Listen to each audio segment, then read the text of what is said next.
হাজার হাজার বছর আগে যখন আধুনিক প্রযুক্তি ছিল না, তখনই তৈরি হয়েছিল পৃথিবীর সবচেয়ে বিস্ময়কর স্থাপত্যগুলোর একটি, মিশরের পিরামিড।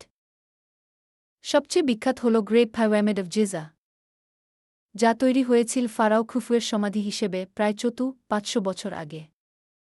কিন্তু প্রশ্ন হল, কিভাবে এত বিশাল পাথরের ব্লক, যেগুলোর প্রতিটির ওজন কয়েক টন, সেই সময় এত নিখুঁতভাবে একের উপর এক বসানো হল? কেউ বলেন হাজার হাজার শ্রমিক বছরের পর বছর পরিশ্রম করে এটি নির্মাণ করেছিলেন। আবার কেউ কেউ মনে করেন এর পেছনে ছিল অজানা উন্নত প্রযুক্তি, এমনকি ভিনগ্রহের সাহায্য। পিরামিডের ভেতরে রয়েছে সরু পথ, গোপন কক্ষ এবং জ্যোতির্বিজ্ঞানের সঙ্গে মিল রেখে তৈরি বিশেষ নকশা।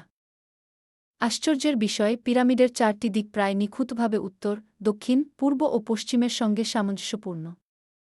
আরও রহস্য বাড়ায় মমির অভিশাপ নিয়ে গল্পগুলো।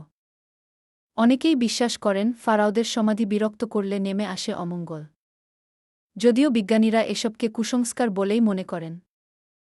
গবেষকদের মতে ড্যাম্প পদ্ধতি, দক্ষ প্রকৌশল এবং সংগঠিত শ্রমশক্তির মাধ্যমেই এই অসাধারণ স্থাপনা সম্ভব হয়েছে। তবুও আজও পিরামিড আমাদের প্রশ্ন করতে বাধ্য করে। প্রাচীন মিশরীয়রা কি আমাদের ধারণার চেয়েও অনেক বেশি উন্নত ছিল? মিশরের পিরামিড শুধু সমাধি নয়, বরং মানব সভ্যতার এক চিরন্তন বিস্ময়।